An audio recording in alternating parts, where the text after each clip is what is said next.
নাহমাদুহু ওয়া নুসাল্লি আলা রাসূলিহিল কারীম আম্মা বা'দ। প্রসঙ্গ তাকবীরে তাশরিক। 9 জিলহজ ফজর থেকে নিয়ে 13 জিলহজ আসর পর্যন্ত এই দিনগুলোকে পরিভাষার মধ্যে আইয়ামে তাশরিক বলা হয়। জিলহজ মাসের প্রথম 10 দিন এবং আইয়ামে তাশরিকের এই দিনগুলোতে একটি বিশেষ আমল বেশি বেশি করার তাকিদ দেওয়া হয়েছে। তা হচ্ছে আল্লাহর জিকির এবং তাকবীরে তাশরিক বেশি বেশি পাঠ করা। দিন, ধর্ম, আমল, আখলাক সব কিছুর মূল হচ্ছে নির্ভেজাল তাওহীদ। মুমিনের দিলে হতে হবে আল্লাহ তাআলার একত্ব ও মহত্ব ও বড়ত্ব সুদৃঢ় ও মজবুত।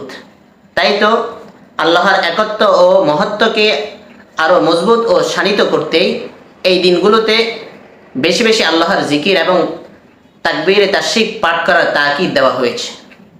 মুমিন বান্দা শ্রদ্ধা, ভক্তি এবং তাওহীদের সবটুকু মিশিয়ে সে বলবে আল্লাহু আকবার ওয়াহদাহু লা শারীকা লাহ। কালামে হাকিমে ইরশাদ হয়েছে ওয়াযকুরুল্লাহা ফি আইয়ামিম মা'দুদাত। তোমরা নির্দিষ্ট কিছু দিনে আল্লাহ তাআলাকে বেশি বেশি করে স্মরণ করো। সূরা বাকারা 203 নং আয়াত। অন্য আয়াতে আল্লাহ তাআলা বলেন ওয়াযকুরু ইসমাল্লাহি ফি আইয়ামিম মা'লুমাত। তাদের উচিত নির্দিষ্ট কিছু দিনে তারা যেন আল্লাহ তাআলাকে বেশি বেশি করে স্মরণ করে। সূরা হজ আয়াত নং 28। উল্লেখিত দুটি আয়াতের মধ্যে নির্দিষ্ট দিন দ্বারা অধিকাংশ উলামায়ে কেরামের অভিমত হচ্ছে যে জিলহজ মাসের প্রথম 10 দিন এবং আইয়ামে তাশরিকের এই মোট 13 দিন।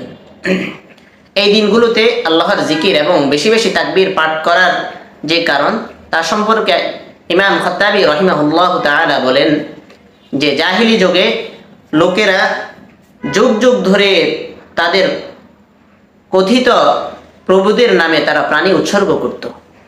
এর প্রতি উত্তরে মুসলমানদেরকে আদেশ দেওয়া হয়েছে তারা যেন তাকবীরের মাধ্যমে তাওহীদ এবং আনুগত্যের ঘোষণা দান করে যে আল্লাহই একমাত্র ইলাহ, তিনি ছাড়া কোনো মাবুদ নেই, আল্লাহ ছাড়া কারো নামে প্রাণী উৎসর্গ করা জায়েজ নেই। সাহাবায়ে কেরাম রাদিয়াল্লাহু তাআলা আলাইহিম আজমাইন এই দিনগুলো যখন আসতো তখন তারা খুব জোরে জোরে তাকবীরে তাশরিক পড়তেন এবং তাদের তাকবীরে তাশরিকের আওয়াজে আশপাশ কেঁপে উঠত। হযরত আব্দুল্লাহ ইবনে আব্বাস রাদিয়াল্লাহু তাআলা আনহুমা এবং হযরত ইবনে ওমর রাদিয়াল্লাহু তাআলা আনহুমা তারা যখন বাজারে যাইতেন তখন তারা খুব জোরে জোরে তাকবীরে তাশরিক পাঠ করতেন। আশপাশের লোকেরা তাদের দেখা দেখি তারাও খুব জোরে জোরে তাকবীরে তাশরিক পাঠ করত। এই ঘটনাগুলো ফাতহুল বারী 2 নম্বর খণ্ডে রয়েছে। তাকবীরে তাশরিকের বিধান। 1. প্রত্যেক মুসলমানের জন্য জিলহজ মাসের 9 তারিখ ফজর নামাজ থেকে নিয়ে 13 তারিখ আসর নামাজ পর্যন্ত প্রত্যেক ফরজ নামাজের পর, চাই সেই নামাজ একা একই হোক কিংবা জামায়াতের নামাজ হোক, পুরুষদের উচ্চ স্বরে মহিলাদের নিচু স্বরে তাকবীরে তাশরিক একবার বলা ওয়াজিব। এই মাসালাটি আদ-দুরুল মুখতারের মধ্যে রয়েছে। 2. সুন্নত, নফল এবং বিতির নামাজের পরে তাকবীর বলা ওয়াজিব নয়। ফতোয়া হিন্দিয়ার মধ্যে এই মাসআলাটি রয়েছে। 3. কোনো একজন কিংবা সকলেই যদি তাকবীরে তাশরিক বলতে ভুলে যায় তাহলে মসজিদ থেকে বের হওয়ার পূর্বেই তাকবীরে তাশরিক পড়ে নেবে। যদি মসজিদ থেকে বের হয়ে যায় তাহলে তার থেকে ওয়াজিব ছুটে গেল, এর কোনো কাজা নেই, ওয়াজিব ছুটে যাওয়ার গুনাহ হবে। এই মাসআলাটি রদ্দুল মুখতারের মধ্যে রয়েছে। 4. আইয়ামে তাশরিকের কোনো নামাজ যদি কাজা হয়ে যায় এবং এই কাজা নামাজগুলো আইয়ামে তাশরিকের মধ্যে আদায় করা হয় তাহলে তাকবীরে তাশরিক বলা ওয়াজিব। যদি আইয়ামে তাশরিকের পরে আদায় করা হয় কিংবা অন্য সময়ের কাজা নামাজ আইয়ামে তাশরিকের দিনগুলোতে আদায় করা হয় তাহলে তাকবীরে তাশরিক বলা ওয়াজিব না। এই মাসআলাটি ফতোয়া হিন্দিয়াতে রয়েছে। 5. ঈদুল আজহায় ঈদগাহে পৌঁছতে পৌঁছতে তাকবীরে তাশরিক উচ্চ স্বরে বলতে বলতে যাবে। ফতোয়া কাজী খানের মধ্যে এই মাসআলাটি রয়েছে। 6. কোনো ব্যক্তি যদি মাসবুক হয় তাহলে ইমাম সাহেব সালাম ফিরানোর পর সে দাঁড়িয়ে শিও নামাজ আদায় করার পর তাকবীরে তাশরিক বলবে। তাকবীর তাশরিক বলা ওয়াজিব। তবে এই তাকবীর সংক্রান্ত যে কয়েকটি ত্রুটি আমাদের দৃষ্টিগোচর হয়, তার মধ্যে একটি হলো যে মহিলারা এই তাকবীর তাশরিক সম্পর্কে সচেতন নয়, অধিকাংশ থেকেই তাকবীর তাশরিক ছুটে যায়। তার একটি কারণ এও যে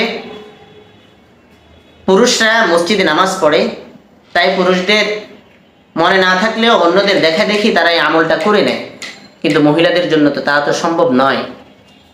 তাই মহিলাদের জন্য এই তাকবীর তাশরিক সম্পর্কে, এই তাকবীর তাশরিকের বিষয়ে আরও সচেতন হওয়া উচিত। দ্বিতীয়ত, ঈদগাহে যাওয়ার সময় এবং ফরজ নামাজের পরে পুরুষরা তো তাকবীর তাশরিক পড়ে, কিন্তু অনেক পুরুষ এমন রয়েছে তারা মনে মনে কিংবা খুব নিচু আওয়াজে পড়ে। অথচ একটু আগে আমরা আলোচনা করেছিলাম যে সাহাবায়ে কেরাম রিদওয়ানুল্লাহি তাআলা আলাইহিম আজমাইন তাদের আল্লাহু আকবার ধ্বনিতে আশপাশের সব কিছু কেঁপে উঠত। এছাড়া এই তাকবীরে তাশরিক জোরে পড়ার আরেকটি কারণ এও যে এই তাকবীরে তাশরিকের মাধ্যমে প্রকাশ্যে ইসলামের তাওহীদের ঘোষণা দেওয়া হচ্ছে। গুনগুনে শব্দে আস্তে আস্তে পড়লে এটা কি সম্ভব? সম্ভব না। পরিশেষে আসুন নির্বিচাল তাওহীদ, দৃঢ় আকীদা ও আল্লাহর উপর অটুট আস্থা রেখে আমরা একটি তাওহীদের শিরিক মুক্ত আদর্শ সমাজ গড়ে তুলি।